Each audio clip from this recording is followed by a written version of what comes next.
केंद्र शासित प्रदेश जम्मू कश्मीर के 20 जिलों में कुल मतदाता मतदान ने हाल के लोकसभा चुनावों के सारे ही रिकॉर्ड्स ध्वस्त कर दिए हैं, जिसमें ज्यादातर महिलाएं और युवा दिखाई दिए। कई निर्वाचन क्षेत्र सीमा पर हैं और कई को संवेदनशील माना जाता है। ये प्रक्रिया शांतिपूर्ण रही और अभी तक कोई पुनर्मतदान नहीं हुआ। दूसरे चरण में कुछ निर्वाचन क्षेत्रों में मामूली गिरावट अन्य राज्यों के चुनावों के रुझानों से मेल खाती है और प्रभाव नहीं डालती, लेकिन जम्मू कश्मीर के लोगों ने चारों तरफ राजनीतिक खिलाड़ियों को, खासतौर से भारत को और दुनिया को स्पष्ट संदेश दे दिया है। और ये खास संदेश ये है कि वो लोग अब अपने लिए बोलने और अपने भाग्य का मार्गदर्शन करने के लिए पदभार संभाल चुके हैं। दूसरों को चिंता करने की अब कोई भी जरूरत नहीं है। लोकसभा के चुनाव के साथ ही देखा जाने वाला ये चुनाव लोकतांत्रिक कवायद में जनता के यकीन और बहिष्कार और हिंसा के खिलाफ मतदान, नापाक हितों की हार और लोकतंत्र की जीत का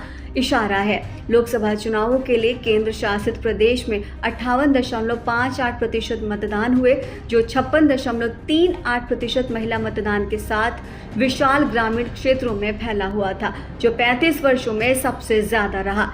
ये घटनाओं से मुक्त था। लगभग 12,000 मतदान केंद्रों में से किसी पर भी पुनर्मतदान की जरूरत नहीं पड़ी।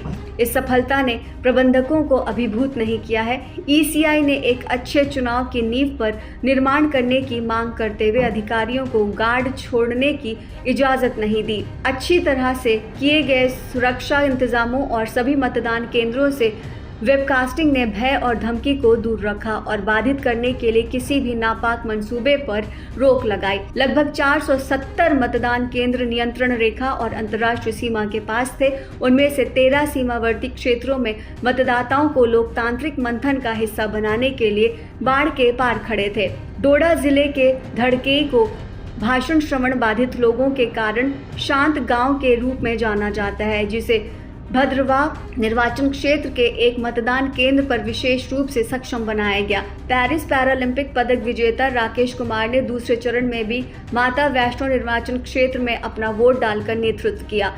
नागरिकों ने न केवल मतदान के दिनों में शानदार प्रदर्शन किया, बल्कि उन्होंने ईसीआई पोर्टल पर चुनावी कदाचार के बारे में शिकायतें भी की।